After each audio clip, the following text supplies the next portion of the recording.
Jesus in My Life, episode 55. Business was not designed just to make money. Business was designed to build the kingdom, seek the kingdom first and his righteousness, a right relationship with him, and everything gets added. What gets added in a business that's doing that is people, which you get to impact for the kingdom, and resources, which you get to sow back in to make the business grow.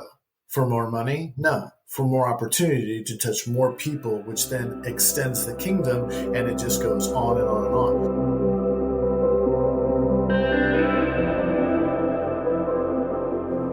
Welcome to Jesus in My Life, a podcast with Rob and Jack, where we interview everyday people like me and you about their extraordinary experiences with our Savior, Jesus Christ. Welcome to Jesus in My Life. This is Jack with my co-host Rob. Hey guys, good to be with you today. Everybody, we have a very special guest with us today, Glen White from Kingdom Business Catalysts. Glen has been an entrepreneur, a businessman for most of his life, and he has a really cool story about God calling him to take a leap of faith with him. And Glen has an amazing story of where that led to. So Glen, welcome to the show. Thank you. I'm excited to be here, connect with you guys and share a little bit of the amazing journey that God put me on. Awesome. Well, Glen, we kind of just hit the ground running. So we're not going to dive into your salvation story. We know you've been a Christian for a long time. Let's lead up to where God led you in the early 2000s. You were a businessman. Can you start there? Sure. 2000 kind of is the milestone moment. I like to stick a flag in and remind myself. Doesn't seem like it's been that long, but it actually has been. I was in Northwest Montana. I was a VP of sales and marketing for a resort management company. We had 2 or 3 different properties involved in golf courses and ski mountains and all kinds of things. Had a great run. I had actually gotten there in 1995. We had 5 years of double-digit growth year on year on year for 5 years. Just a lot of system changes and innovation. Had an ownership that the developer was local, but the actual operation ownership was in Dallas, Texas. And we planted some vision and dreams, and they kind of gave me the leash or the rein, so to speak. And we got to do lots and lots of crazy things. So extremely successful. Amazing area. My wife, 3 kids out there. And part of this journey started with, I was given the opportunity. The ownership was a Catholic guy and wanted to give back to the community, kind of just had that thought process. And he said, hey, you know the region and the area. So as you get connected, you figure out kind of some nonprofits or local, ministries or services that we should start pouring some money into as part of our, community operations. So through that, I got to get connected with, YWAM and different ministries and some churches and, teenage mom pregnancy and all this amazing stuff, which was really cool. The one connection we did make was to a prison ministry, and I'll circle back because that was kind of the catalyst. There was a guy that ran a prison ministry. He had been in prison, got released, and had been going back into really maximum security prisons and evangelizing and sharing Jesus, and had amazing stories. So we started sowing into that financially just to kind of support it as the mechanism of the business. So he showed up at the office one day and walked in. And he said, hey, Glen, yeah. I said, how good to see you. And he says, yeah, I've been praying for you. I'm like, thanks, man. I appreciate that. And he's like, no, I've been praying for you. God's put you on my heart. And it kind of changed, his tone of voice changed. And I'm like, oh, okay. He says, in fact, I kind of need to talk to you. So we walked back to my office and I'm shutting the door and I'm kind of like, okay. He says, well, I don't know how to say this other than just tell you what God's been telling me. I'm like, I'm good. Let's do it.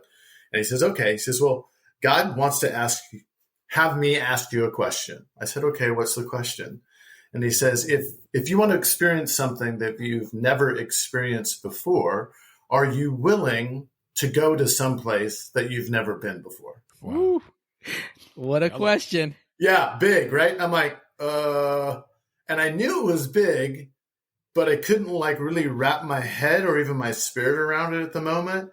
I said, is that it? He says, yep, that's it. And I said, okay, so if I want to experience something that I've never experienced before, the Lord's asking me if I'll go somewhere that I've never been before. He says, yep, you got it. He turned around and walked out the door. I'm like, that's the it. ultimate drive-by. Yeah, right. I'm like, okay, I guess I've got to deal with this, right? And all I can say is internally, right, in my spirit is like, man, there's this shift of what does that mean? It was. I mean, I've had hunger for the Lord before, but this was a totally different thing. And I'm like, God, you're talking about something that I don't understand. So I literally sat down in my office, kind of rocked a little bit. And I'm like, wow, Lord, what are you saying? And then all I can do is describe, right? He kind of gave me this picture, right? This little movie in my head. And I'm like, what are you doing? He says, Glenn, this is where you are. And he showed me at the top. I'm in Montana, right? Top of these huge pine trees. I'm at the top of a tree, right? Which is moving a little bit with the wind, which was Mafra. And I'm hugging onto the trunk of the tree. And he's like, that's awesome. You're where you need to be and everything else. I'm like, okay. And then all of a sudden he says, I need you to just hang on to the trunk, but turn and look out this branch. So I'm hanging onto the tree and I turn and look, and he's standing at the end of a branch of a pine tree, which is basically bouncing up and down, easily 3 to 4 feet, right? As the wind's blowing, because the limb gets, more flexible on the way out. And he says, Glenn, you're at a place where you need to be, but you're holding on to the trunk. And I want you to let go of the trunk and walk out on the branch and experiencing something they've never experienced before. Wow. And I took that home and I shared with my wife, and she says, well, what does that mean? And I said, I don't know. Less than probably, I don't want to exaggerate, less than a week later, the ownership of the company came to me and said, hey, you've done so well and we've done so well, we're going to sell half the company. Wow. And I'm like, what? Says, yeah, we're going to sell half the company because we're going to make a whole bunch of money on it. You totally have been part of that. So even though we're going to reduce the size of the company and some of the things that we're going to be administrating or whatever, you can stay on as VP of sales and marketing, keep those programs going, right? And you're going to reap the benefit, right? And I'm like, that's amazing, right? I went home, started praying, and God said, are you ready to let go of the trunk? Because I just showed you the branch that is moving, and you can stay where you are or you can step out. Wow. And I talked with my wife. I called the ownership and I gave 3 weeks notice and said, I can't stay. What was their reaction? Totally shocked. They're like, what? I said, I totally appreciate everything that we've done. I appreciate the offer.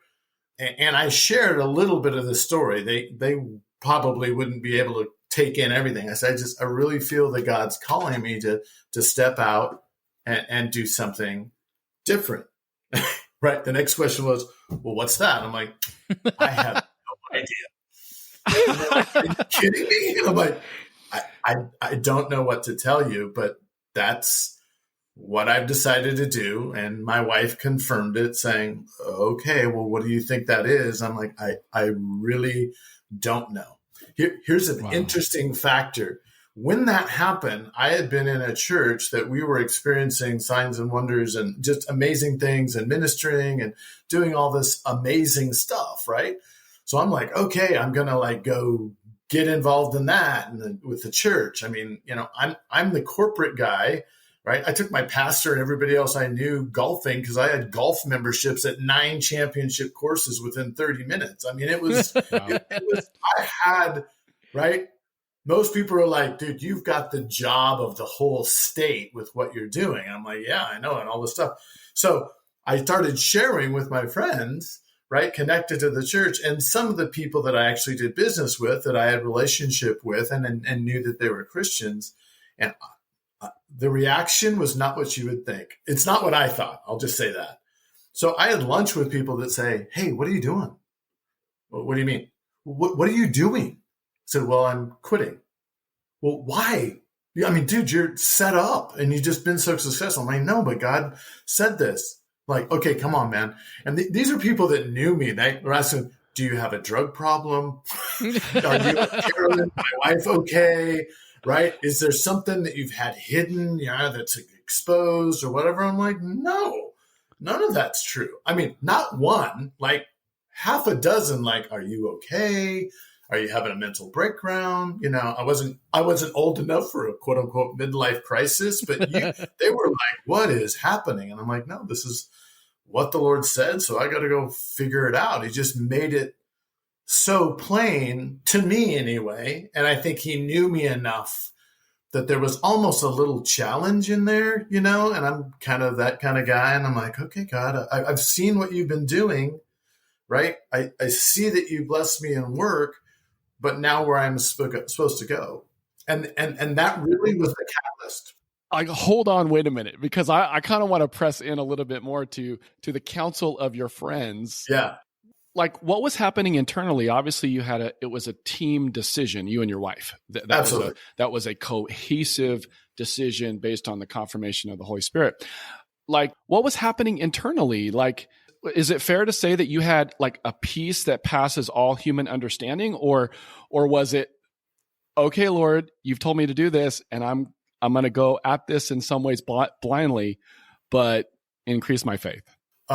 Yes. How's that for an answer? Okay. There was this, I was totally excited, totally scared to death, and yet totally knew that I really could not make any other choice than say yes. It's really, I'm even getting kind of emotional talking about it, to be honest with you.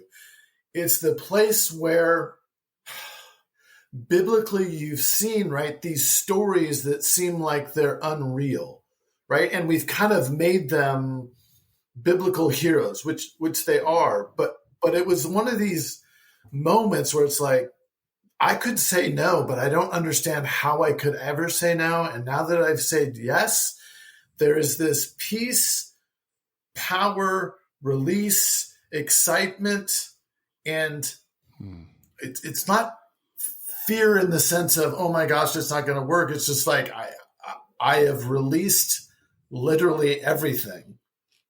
And it's the freest I ever have been. And there's seasons of that all the way through this journey.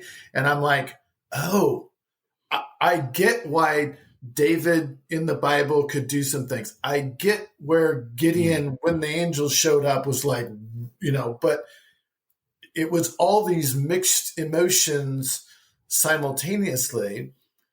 And then when the response came from my friends, even those that I believe could really understand, they got the principle, but then with somebody that was actually doing it, it was like, wait a minute.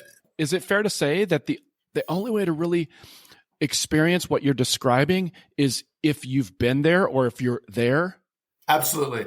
And what I didn't understand is when that decision was made, without me realizing what all the outcome of that would be, they were concerned, but almost jealous in the fact of, I know you and I've seen you do these things and the rewards have come, which they literally did. And he's like, isn't this the answer? And I'm like, well, yes, but it's not enough, right? If he's asking me to lay those things down, which totally all came from him. Absolutely. And they knew that because there's more, right? But I can't define to you what the more is. The Lord said there's more.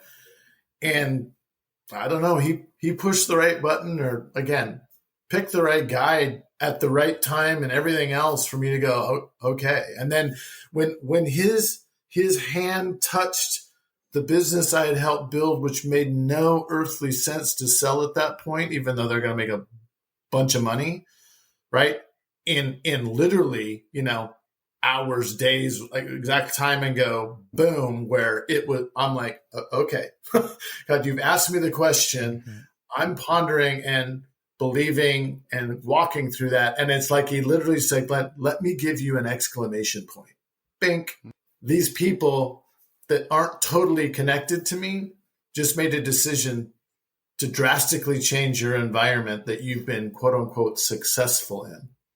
And what it did is I realized the fact of, oh my gosh, he is 100% in control of everything. And he's making it very obvious. If he will do that, it was like the catapult, right? The catalyst that pushed me forward. Basically, the fact that, well, if you can do that, then you can do anything. And I've got to go find out what that is. You know what it reminds me of? It's when Jesus called Peter, right? Like, hey, go throw the net over the side of the boat. All right, you got the biggest load of fish ever. You would think you would double. Everybody's probably like, why would you stop being a fisherman? You're the most successful fisherman now, right? You're going to leave to follow this man named Jesus? You should continue to fish, right? No. Yeah. The fish, the bounty was the catalyst to cause me to go follow Jesus. And that I feel like that's your story. Yeah. I mean, literally, right? And we say this all the time, and I try to share it with people. It literally was a sign. Yeah. Right. And then it literally made me wonder, which was, if he can do that, I wonder what else he can do in store with me. And it was transformational. I mean, that's all I can say. And I mean, it sounds funny, and people who know me, I'm like, I'm just kind of who I am and what I am. Dude, this has happened over and over and over again for 23 years in probably every imaginable platform that I can think of, because he took us on a journey to make sure that I knew that it wasn't just in this or this or this or this. It wasn't about where I was. It was about who he was. And if I would say yes, he would continue to do this, over and over. It came to a point, part of the journey was having an encounter with him. And I just said, Lord, whatever the question is that you asked me to do, the answer is yes. And he said, what do you mean, Glenn? Which he knew. I said, it doesn't matter what the question is. My answer I'm making now for as long as I live is yes. So now I don't have to make a decision. I already made the decision. I'm just waiting for the question for you to ask me what you want me to do. I don't have to think about am I or am I committed that my answer is yes, whatever it looks like. And I don't know how to describe it, guys.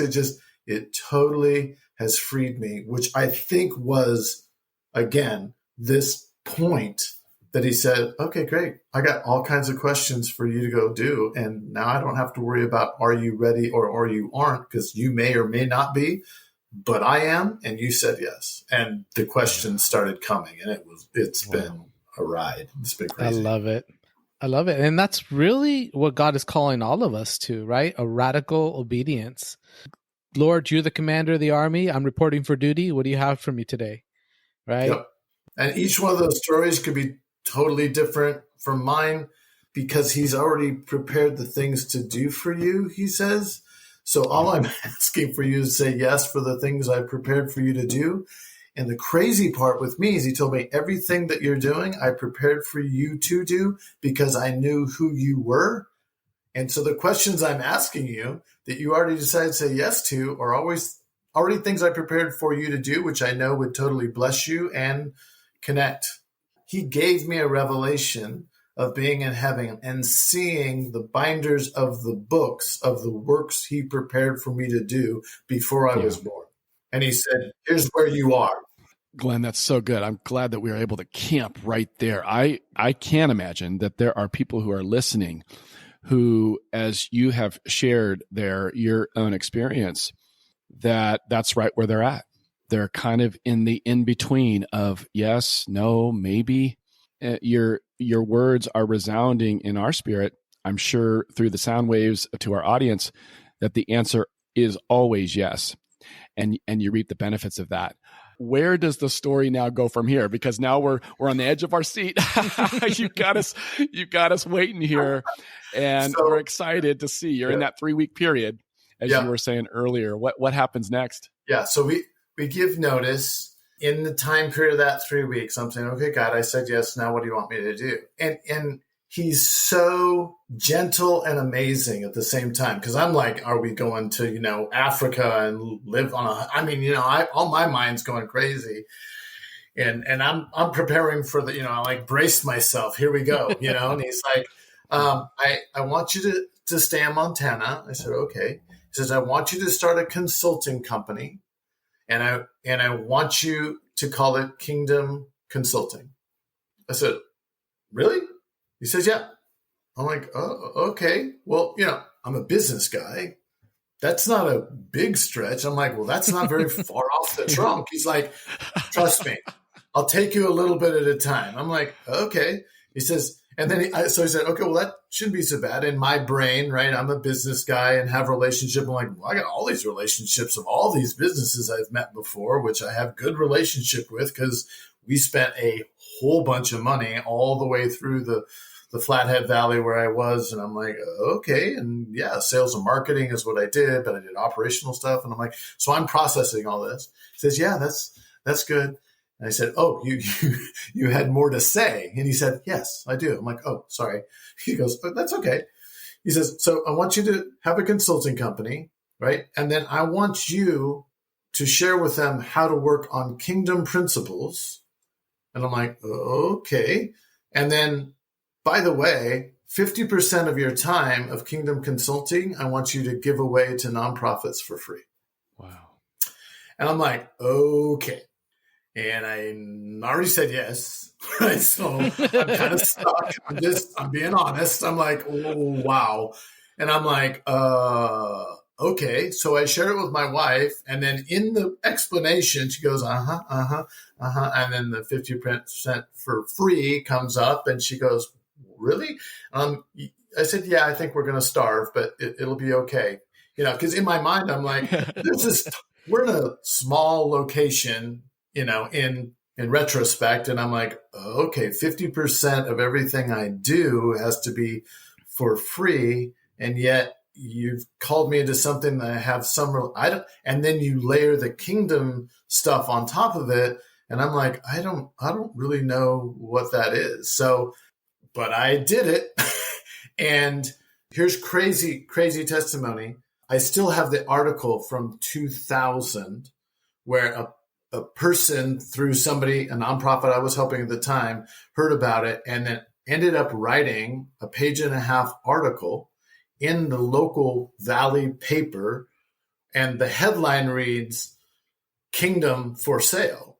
I'm like, oh, that's kind of odd. But the whole article is about this journey and sewing into this nonprofit, these business practices and marketing, everything else. In the first year of Kingdom Consultants, I made the same money I did the last year of my 5 years as VP of Sales and Marketing of the resort management company. Wow. What? And gave 50% of my time away for free. The math doesn't make sense. That's kingdom economics. Yeah, kingdom economics. I love it. It doesn't make earthly sense, right? And I was like, wow, this is amazing. And the relationships, I had people literally who heard that I had quit from some of the vendors, golf courses and Ski Mountain and all these other places, who were literally calling me and said, hey, I called your office and they said you're no longer there. I'm like, yeah. What are you doing? Well, I'm doing this thing, consulting or whatever. We want you. I mean, I didn't go out and talk to anybody. The phone literally started ringing. And then I had a timber company call me and say, hey, somebody from somebody, right, told me I should call you. We'd like to do some PR public relations. Have you ever done that before? And I said, well, I've had PR relationship companies that I paid, so I know some principles. Okay, come on up. I mean, it just fell from the sky, literally. Wow. And then when I started with one nonprofit, then I started looking around, and the individuals that we had been sowing financially into the nonprofits from when I was the company, he said, just go back to them and say, how do I help you? And they're like, what are you talking about? And I said, well, I know we financially sowed in. I'm no longer working for the entity, but part of what I'm called to do is help you figure out how to develop. So we did marketing materials and donor development programs and board, all this stuff. So, I mean, he totally set me up without me realizing it at all. Wow. It was mind-boggling. So Glenn, I want to ask about the consulting. Was this more just consulting from a practical standpoint? How do you help businesses grow? Yeah. Okay. And then the 50% for the nonprofits, was that the prophets were like Christian organizations and how to help them. Yeah, most of them were, and it was very practical, applicable. But as I was doing it, he was speaking to me regarding, hey, and I can't explain it other than this. The things that I had been chewing on personally started coming out that I could actually apply corporately. Like we would be talking about donor development, and at that time it was really called fundraising, right? This is 2000. It's like, how do we raise funds? And what he was trying to get out of me was, we're not meeting people in order to get their money for what you do, which is totally fine. These individuals not only have financial resources, they have understanding and wisdom and passion and relationships. So why don't we approach them to connect with them on a relational basis of sharing what we do, how that maybe fulfill what they have a passion for, and connect passion for what they do with what we do. And that could be volunteer, right?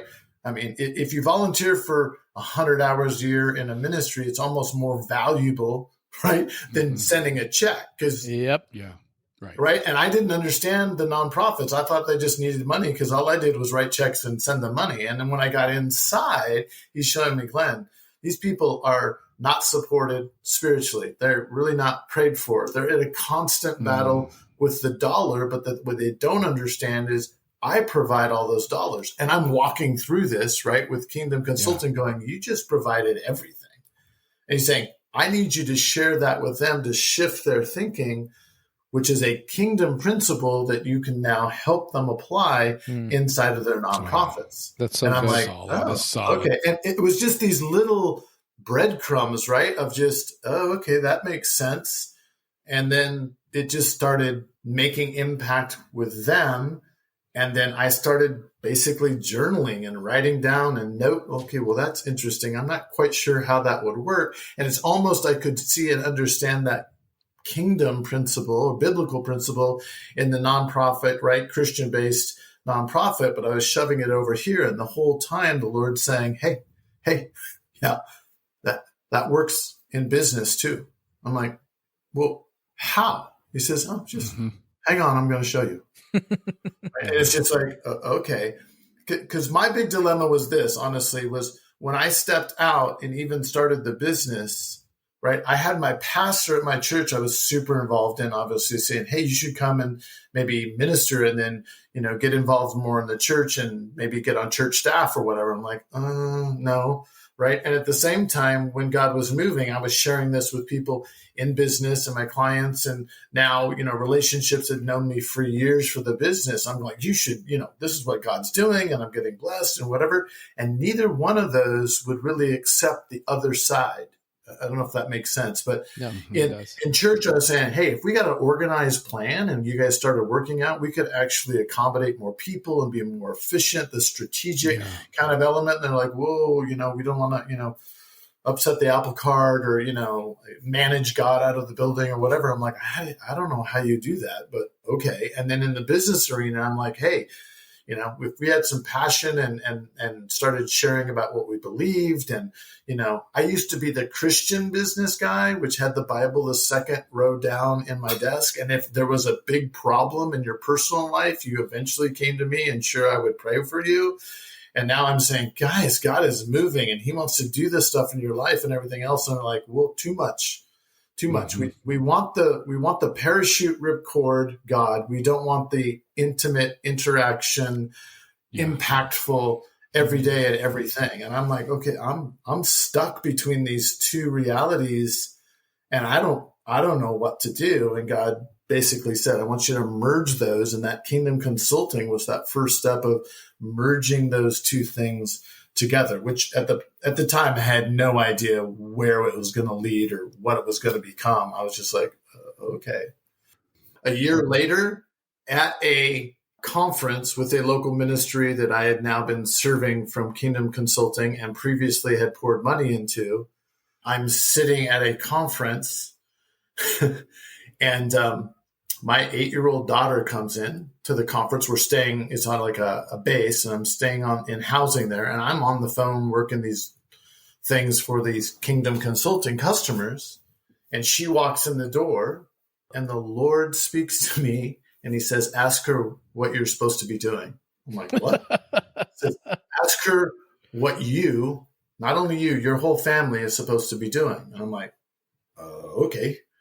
Right. So I said, hey, Parker, that was my oldest daughter at that time, 8. I said, if you could go anywhere you want to go and do anything you want to do, what would it be? And I expected, Disneyland or, the zoo or something like that.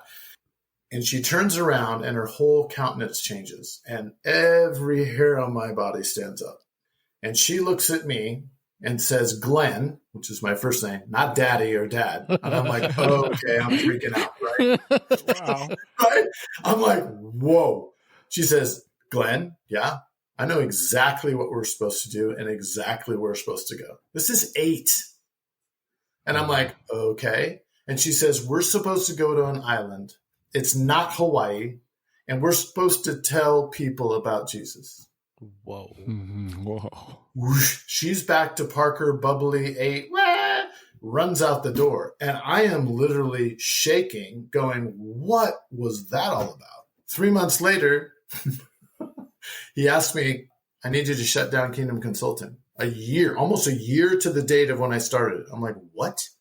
He says, I need you to shut down Kingdom Consulting. I said, why? Because I want you, and this relationship was with YWAM that we were at the base, said, I want you to shut down the business and go full-time into YWAM and be DTS and be a missionary. I'm like, no way. He's like, really? Wow. And I'm like, oh, I already said yes, didn't I? He said, yeah. I said, okay. So after having that success, him setting everything up, he gives me this definitive line, and I have to close, not maintain a few clients. No, you're closing the business, no more clients, close everything down because I want you to go into full-time missions. And I'm like, okay, which was a fulfillment for my wife who, at a teenager, had wanted to go to YWAM, decided not to do it. We got married, blah, blah, blah, which I didn't really understand at the time. That was postscript. And then to really kick it off on the finance side, he says, oh, and the money that you've made and saved up and done everything, yeah, you can't use it to pay for your YWAM DTS. Like, but I have it. I can just pay for. And it was a crossroads. The whole family was going to go. He said, no, you can't do that. You have to pay off all of your debt, and then you have to go raise 100% of your support for your whole family to go to YWAM DTS outside of the state. For those that are listening, can you tell us what DTS is? Yeah, Discipleship Training School. Yeah. It's 3 months basically, and they do different levels. Ours was Crossroads, which meant over 21 or family or couples.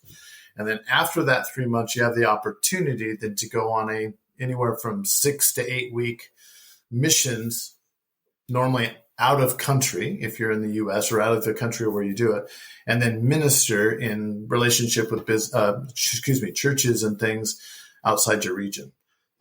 So I said, okay. He says, now, what I want you to do then, which we got accepted because I met the base director. We were supposed to go at this conference that my daughter told us we're going to be at.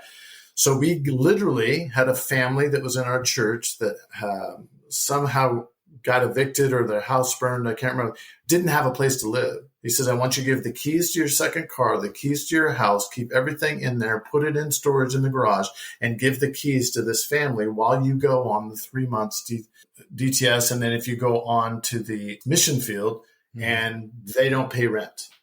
Wow. So we left 5 of us in a Honda Accord, gave them the keys to the larger car, keys to our house. Dishes still in the cupboard, silverware in the drawer because they had nothing. Cleaned everything out, gave them the keys, and we drove to YWAM and started YWAM DTS, Discipleship Training School, in Chico, California. I will close this little section too because it's crazy. So second week at YWAM DTS, the kids are going to school. So they have a private school to train and keep their education while we're doing this discipleship training. Full immersion on campus, 5 days a week. I mean, it's amazing.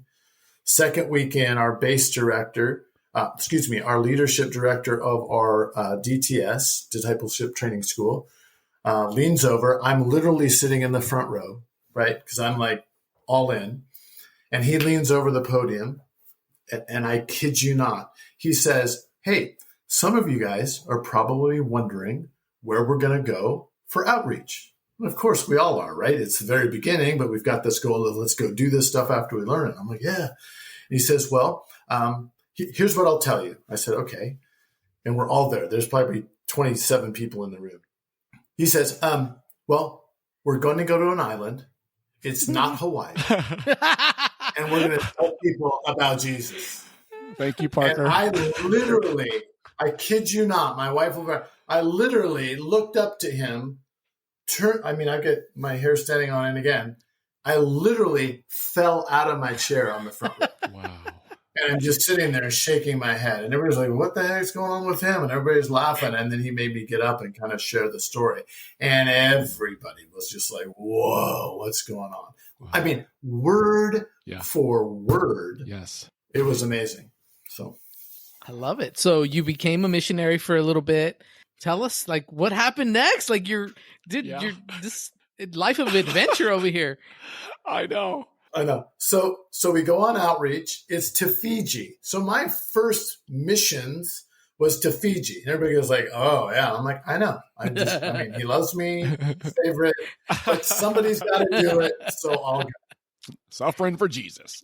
That's exactly right. And I've got the pictures to prove it, brother. Yeah. So we go through. I can't still touch any money. So I have to actually raise support for 5 to go on the missions trip. Was that hard? Because you were such a it was horrible. It was absolutely the best, worst thing that again, I say this all the time, but it was totally aggravating and yet at the same time humbling. And again, relying on him through people is not something I ever had to do.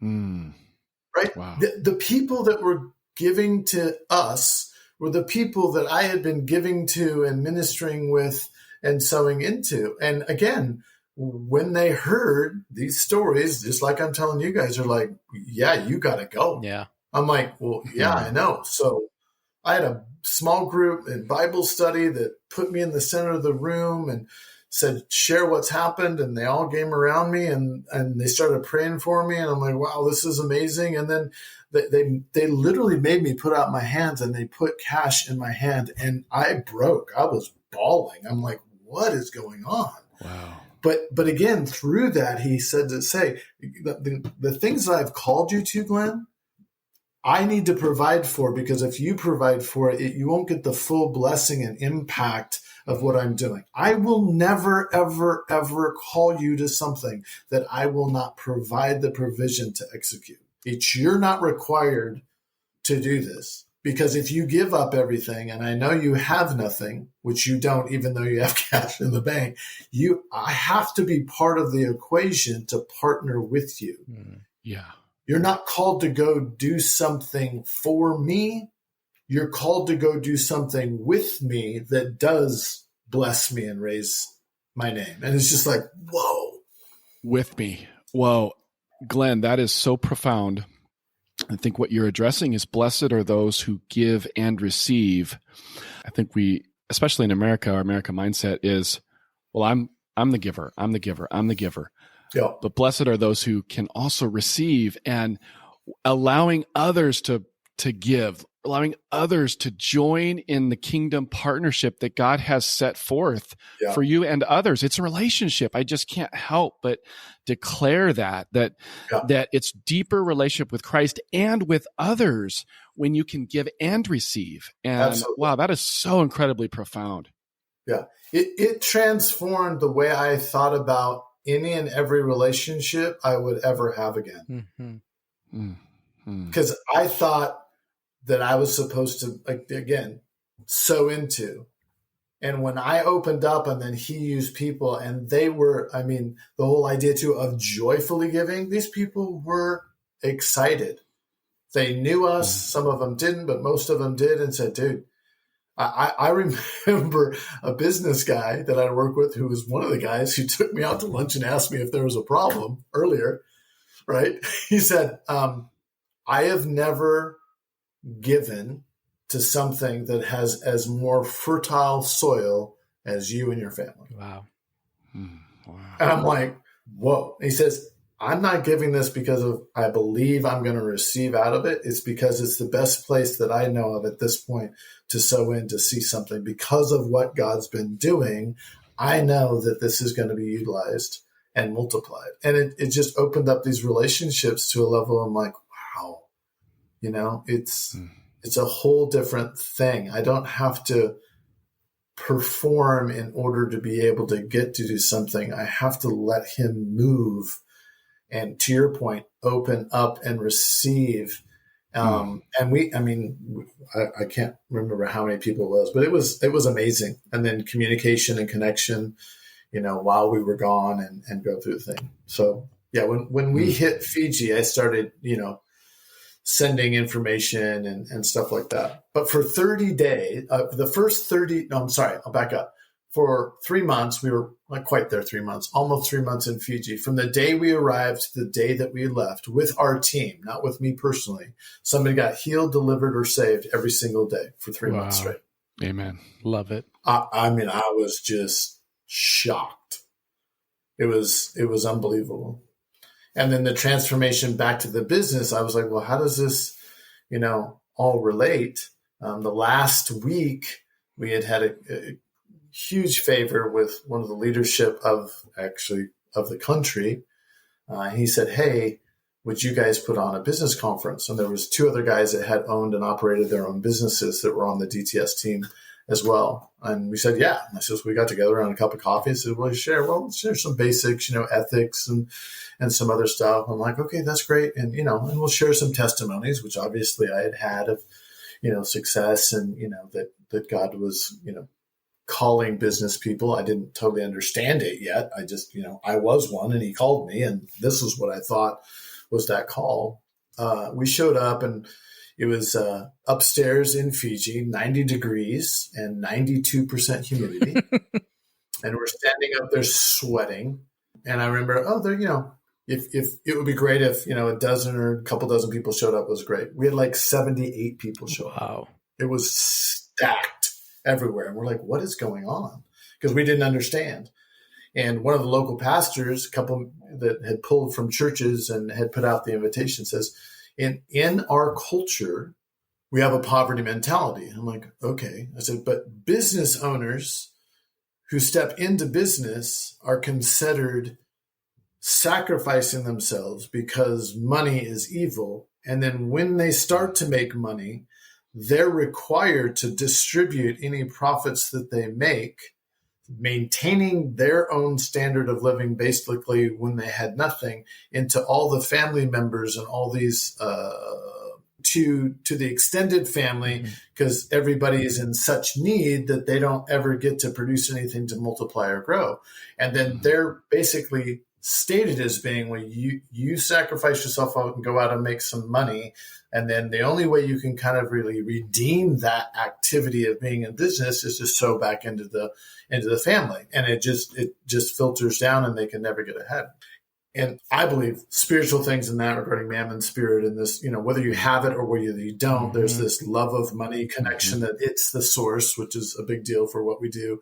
But in that moment, and we were like, well, no, God is the provider. And this is just a vehicle and all these principles that are basically speaking about your life. You just apply those, and my belief at that time, into your business. So it's quote unquote a Christian business and he'll bless you, but to pour everything back out and not resow that into the business and grow it, you're missing that opportunity. Well, it was a spiritual battle and we ended up having to pray over. And I mean, people got delivered in the meeting regarding, oh, I'm not evil. No, you're not evil. Well, money's evil and I'm working for money. So that makes me evil. That was the connotation. It's like, absolutely not. So biblically went through some stuff and people got radically healed. A couple of people got saved, and it was just like this whole spiritual thing happened while we're talking about business and this whole thing of the spiritual dynamic of it, which I had known but never really experienced that way. And it was over and it was amazing and everybody left. And I'm sitting in this open air, third floor, and I'm just bawling. I'm like, Lord, I see what you see now, and I understand. I can empathize. I can't fully understand what they're talking about. But he then gave me revelation of how I used to operate, calling it Christianese, but still I was supplying, and I was, the whole thing. And I'm like, wow. And he says, yeah, that's what I want to eradicate from the business arena. I mean, and you just did a small part of it, and it's part of this journey. And again, I sat up there and said, God, if you'll let me do this, whatever this is regarding this arena that you just happened, then I'll do this for the rest of my life. Wow. And we returned from Fiji, sold our house in 3 weeks, moved down, went on staff, and I've, led several teams back into Fiji, and then another whole chapter, right? That page of those works, assignments assigned for me got turned. And when we started a whole nother journey as full-time missionaries with 100% support to go after that.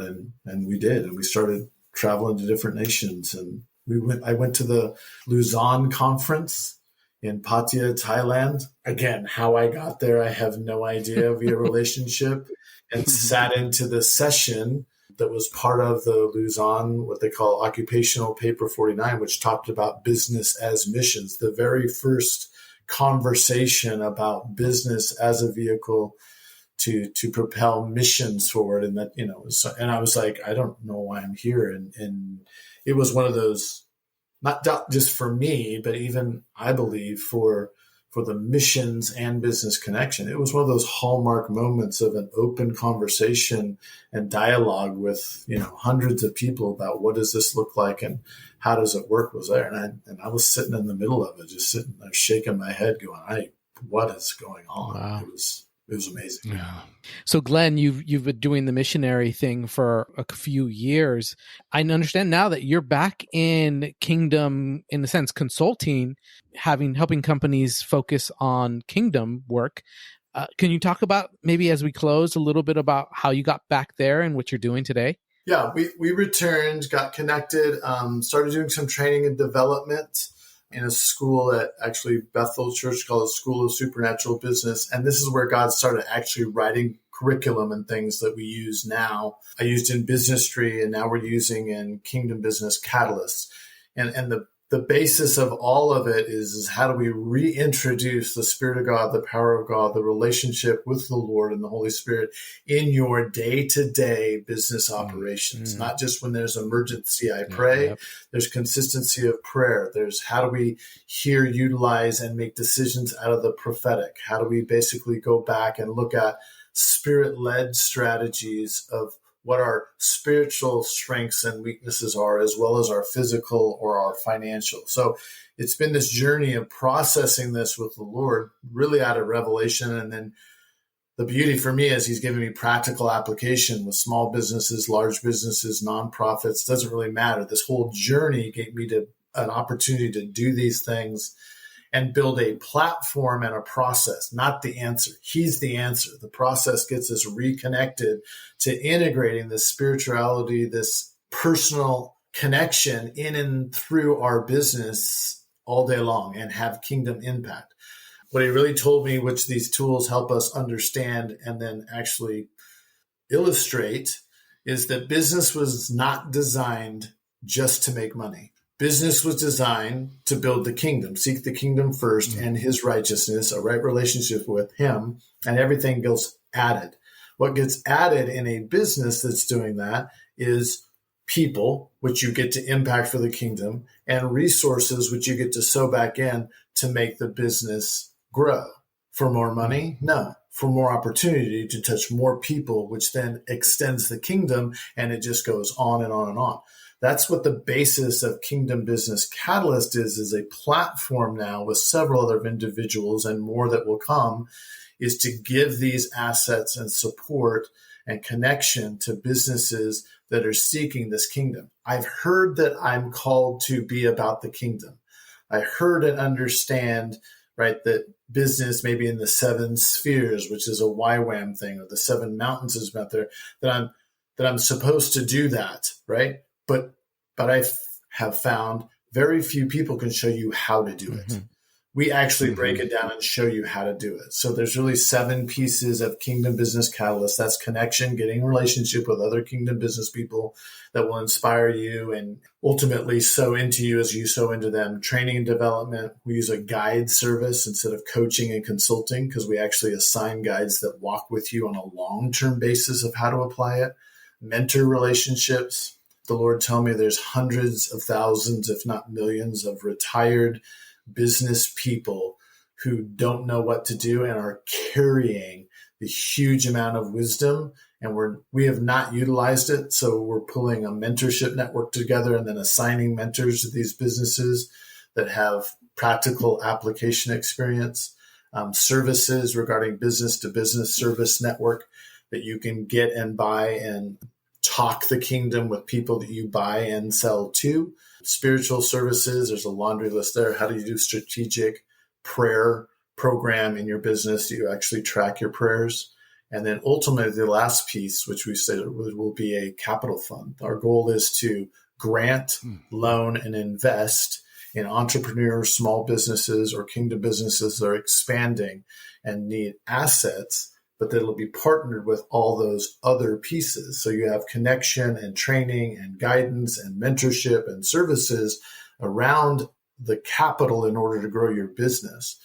And the Lord said, with that vehicle intact, which it's all launched now on a small scale, but is growing, he says the investment ratio from your capital fund, your default ratio, will be less than 3%. And the whole world will want to come and see how you do it, which gives us the opportunity to show who is doing it, because it's all about reintegration with him. Amen. And then the last piece is we have an outflow funnel where we're starting at 10, but our goal is to get to 50% or more of all our net income at KBC is flowing out back into nonprofit organizations, international NGOs to transform that, which could be in business, could be just in straight mercy ministries and different things like that. So we've designed what I call a mammon defense plan so that as we receive the millions that he showed us, we already have a plan of where we're pushing it out, which he said, if you got a plan to push it out, then I'll flood the front with as much or more than you can imagine. That's so good. So helpful, so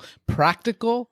Yep. You know, I think I would imagine in our lifetime, churches are going to have a harder time, Christian organizations are going to have a harder time with the whole nonprofit thing, right? And so this is building in a support network for kingdom, the spreading of the kingdom, right? So it's just such a practical need. We're going long already. So I was hoping, and I don't know if you can, do you have like a little favorite example of a company that you've worked with, these principles God has really blessed? And do you have one that you can share real quickly? Oh, absolutely.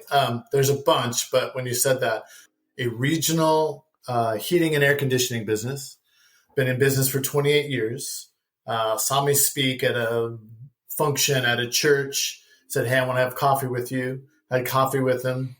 I said what I just told you, your business isn't to make money, it's to make the kingdom. And he's had a Christian ethos for a long time. He goes, I don't know what you're talking about. And I'm like, okay, I assign this to everybody that I work with. And anybody. I said, I'll tell you what, will you do something for 30 days and then call me if something shifts? He says, yes. I said, okay, you play praise and worship in your place of business for 30 days straight, 24/7. And you commit to come into your office twice a week for 15 minutes and just ask the Lord what he wants to do with your business. Don't ask him about what you need. Simply ask him the question, what do you want to do with my business? If something in the atmosphere does not shift and in you in 30 days, don't call me. If it does, then you call me back. 2 weeks later, he calls me and said, okay, we got to have coffee. I said, what's going on? I said, everything. I said, okay, here's what you need to do. And we started this process of Kingdom Business Catalyst, doing strategies, spirit-led strategic planning, attaching strategic prayer program with trackable prayer orders and weekly prophetic words, all these elements, and started walking through them. Last year, I'm in the 4th year of this now. In the first probably 6 to 8 months, super difficult. Then something started to break and they started to understand a little bit. During COVID, heating and air conditioning business, which is a service-related business that has to go into people's houses, right?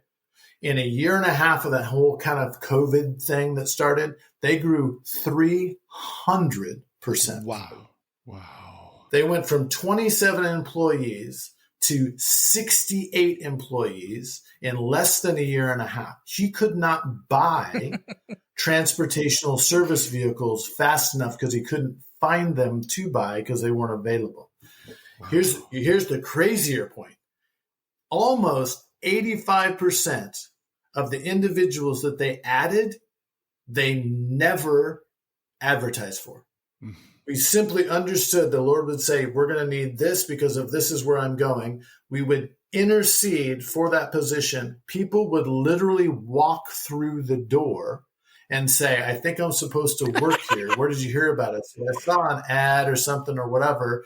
We would hire them before the position was open. And within a week of being hired, going through training, the position would open or we'd need to add it. From 28 to almost 70 people in 3 years' time. Which is incredible during the COVID period because nobody could hire anybody, right? It was a great employment shortage. They had vendors that they were buying from that were saying, what in the world are you doing? We can't keep up with what the products you need to buy it. So they got a whole elevated position with the companies in order to get priority product to the point where they had so much excess, right, in profitability and everything else that the owner had a dream and said, I saw a storehouse and all this other stuff. And he said, I don't know what it means. He took the cash, which he could have pocketed because it was sheer profit, and they went out and pre-bought. This was kind of on the front edge of COVID. We didn't know that we were going to run out of supply. He went and bought all the supplies and pieces and parts and equipment, stored them literally in a building that he had emptied to put it into. And when nobody in the state could get the products, he had a storehouse full of product that he was basically serving. People had like 2 to 3 months, right, of wait time in order to get this stuff done. He was executing and cleaning up with a 3 times larger staff with all the equipment he needed that had pre-bought that the Lord had told him to do it. I love it. You said earlier, Glenn, I don't think it's minuscule. The term is businessry. That's intertwining business and ministry for the sake of the kingdom. Wow. That is just amazing. Thank you so much for being on Jesus in My Life today. Yep, my pleasure. Jack, I imagine that there's going to be a part 2 with Glenn for sure. Yeah, for sure. Because at least I'll want to have a part 2 with him. Yeah, absolutely. This is amazing. So appreciative. The foundation of our podcast, it comes from Luke chapter 8, where Jesus delivers a man from demon possession, literally delivers him, heals him, saves him. And Jesus gives him assignment and says, now go and tell your family what I've done for you. And he goes not only to his family, but to the rest of the town, sharing all that Christ has done. Thank you, Glenn, so much for inviting us into your story and sharing all that Christ has done. We know that the best is yet to come. And God bless you in your family, in your life, and in your continued ministry as you continue to say yes. Thank you. I appreciate you guys. It's so good to have you, Glenn. Everybody else, stay tuned for more episodes every Tuesday. God bless.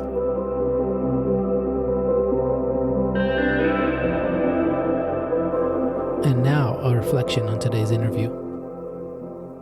As I think of all that Glenn did, all the adventures God put him through, because he simply decided that his answer was always going to be yes to whatever God told him, reminds me of Ephesians chapter 2, verse 10, which is spoken really to all of us that have placed our lives in Jesus. And it says, for we are God's handiwork, created in Christ Jesus to do good works, which God prepared in advance for us to do. I believe God has an adventure for all of us if we are willing to simply say yes to whatever He wants, whenever He wants. And it's not for our bad. It's not to bring us hardship. It's to bring fulfillment into our lives. And I see Glen's life. He is so fulfilled in what God has put him through, even if it doesn't look like what he thought it was going to look like. God is good. and He wants to do good through us. We will find joy in doing the good works that He has prepared for us in advance. Let's simply say yes. God bless you, and stay tuned every Tuesday for new episodes of Jesus in My Life.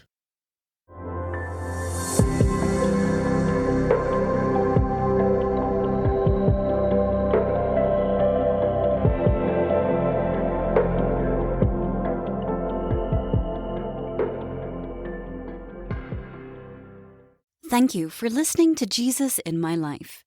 New episodes release every Tuesday.